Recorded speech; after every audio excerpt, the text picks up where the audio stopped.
Iran has insisted on its right to continue enriching uranium just over a week after the US joined Israel in bombing its main nuclear sites. Speaking to the BBC, the Iranian Deputy Foreign Minister says Tehran needs guarantees the US will not bomb his country before entering any nuclear talks.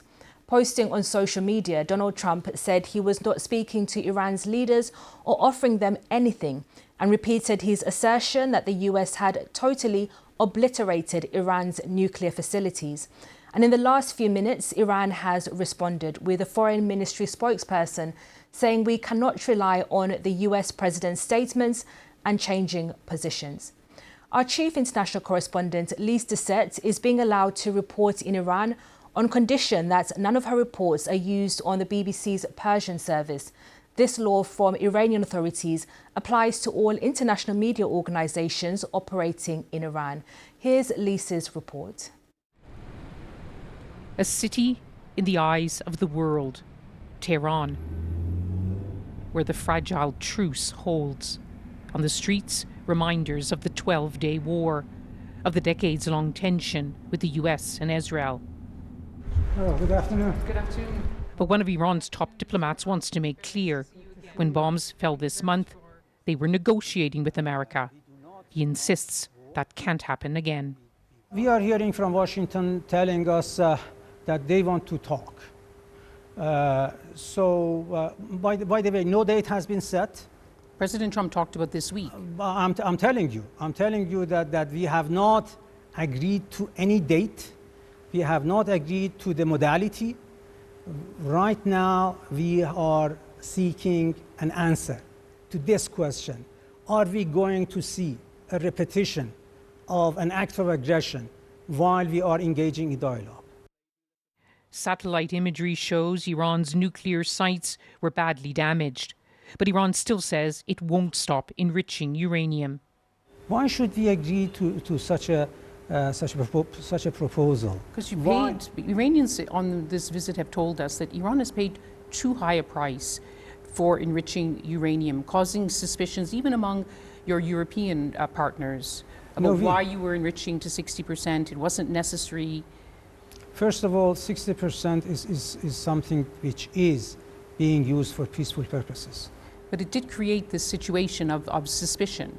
The level of that can be discussed. The capacity can be discussed. But to say that you should not have enrichment, you should have zero enrichment, and if you do not agree, we will bomb you, that is the law of the jungle. But they would say Iran has to do more to reassure the world that its nuclear program, its ballistic missile program, isn't threatening. We were discussing with Americans. We were in the middle of talks. All of a sudden, we face a clear act of aggression. And those who are criticizing us, they should criticize the way that we have been treated. They should criticize the Americans. They should criticize the Israelis. And if they do not have the guts to criticize America, they should keep silent, not try to justify the aggression. Iranians worry the dark of war will return. Their days lived with no guarantee life will get better or worse. Their lives held hostage to age-old enmities. That report by the BBC's Lise Dessert in Tehran there. As the ceasefire between Iran and Israel continues, Israel's Prime Minister says his country's 12-day war with Tehran has opened up many opportunities to release the remaining hostages in Gaza. But Benjamin Netanyahu stressed that the only way to end the conflict was to eliminate Hamas. It comes as a wave of Israeli airstrikes across much of Gaza overnight has reportedly triggered the displacement of hundreds of Palestinian families.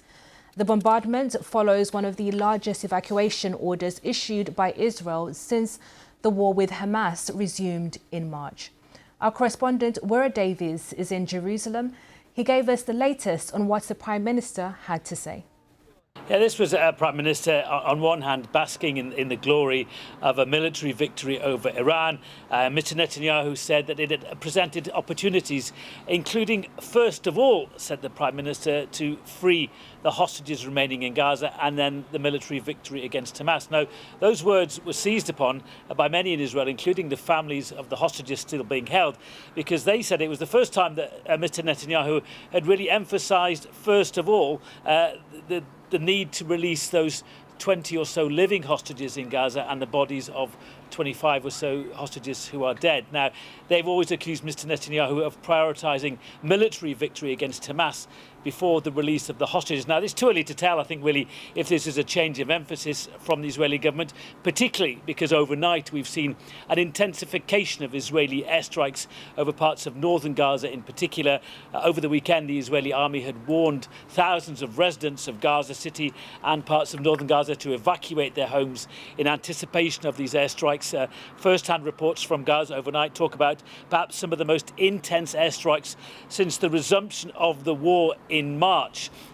One building that was hit in eastern Gaza City, for example, was a former school where hundreds of families had been sheltering from the war, and there were said to be several fatalities there. So it's too early to say, I think, whether there's pressure on Netanyahu to give time towards trying to achieve a ceasefire deal, the release of the hostages and the end of the war, as he's being insisted to do publicly by Donald Trump, or whether the Israeli army is preparing for an intensification of the war and taking even more land in Gaza. Now, one thing we have heard over recent days are rumours in the Israeli press that some members of the Israeli military are near to thinking that perhaps they have finally achieved, or they're near to achieving, all of their military aims in Gaza. But the war certainly does continue.